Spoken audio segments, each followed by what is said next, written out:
থরে থরে সাজানো বিভিন্ন ব্র্যান্ডের সাবান চাকচিক্য আর সুগন্ধে আসল মনে হলেও সবই নকল। রোববার দুপুরে চট্টগ্রাম নগরীর মজ্জারটেক শিকলবাহা এলাকায় এমন একটি কারখানায় অভিযান চালায় র্যাব। দীর্ঘদিন ধরে গাড়ির গ্যারেজেই কাঁচামালের সঙ্গে রং, সুগন্ধি ও ক্ষতিকর কেমিক্যাল মিশিয়ে বানানো হচ্ছিল এসব সাবান। নেই ল্যাব কিংবা বিএসটিআই এর অনুমোদন।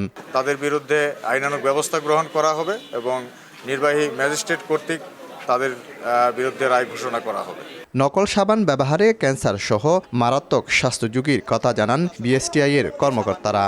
ওরা নিজেরা প্রোডাকশন করছে টয়লেট সোপগুলো, কিন্তু সোপের মধ্যে বিএসটিআই লোগো ইউজ করলো। বিএসটিআই কোনো ধরনের লাইসেন্স তারা নেয়নি। সরাসরি স্কিনে ব্যবহার করা হলে স্কিনের র্যাশ, তারপরে চুলকানি এবং দীর্ঘদিন ব্যবহার করলে তার ক্যান্সারের সম্ভাবনা থাকতে পারে। অভিযানে 10,000-এর বেশি নকল সাবান সহ 2 শ্রমিককে আটক করা হয়। পাশাপাশি সিলগালা করা হয় কারখানাটি। শফিকুল আলম, সময় সংবাদ, চট্টগ্রাম। মা, পিম্পল 5 দিনেই চলে যাবে। যাবে না মা। যাক, নিমের 5 অংশের পাওয়ারে 5 দিনেই দূর হবে পিম্পল। হিমালয়া পিউরিফাইং নিম ফেস ওয়াশ।